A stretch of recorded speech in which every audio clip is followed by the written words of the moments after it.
भाजपा का छात्र संगठन अखिल भारतीय विद्यार्थी परिषद यानी एबीवीपी संदेश खाली घटना को लेकर सिलीगुड़ी में विरोध प्रदर्शन किए हैं।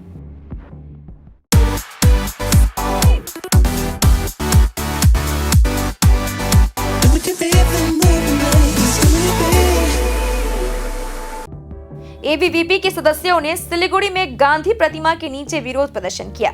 एबीवीपी केंद्रीय कार्य समिति सदस्य सुब्रतो अधिकारी ने कहा कि সন্দেশখালীতে রাজাকার হানাদারদের শাসন চলছে। রাজাকার হানাদারদের শাসনের বিরুদ্ধে ছাত্র সমাজের আজকের অবস্থান বিক্ষোভ।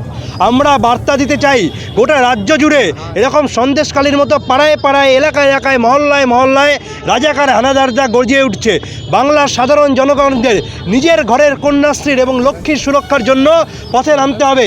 যে বলগাহীন সন্ত্রাস বিহারে জঙ্গল শাসনের কায়দায়, বিহারে যে 90 দশকে জঙ্গলের শাসন চলত সেই কায়দায় বাংলায় জঙ্গলের রাজত্ব তৈরি হয়েছে। জঙ্গলের রাজত্বের বিরুদ্ধে এবিভিপির এই আন্দোলন।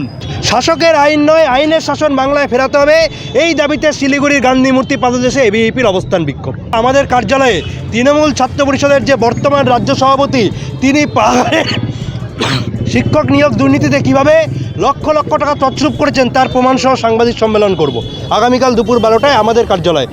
50,000 लोगों को अपनी मंजिल से है जोड़ा और नई उत्साह के साथ आए हैं फिर से थामने आपका हाथ। श्री शांति होंडा।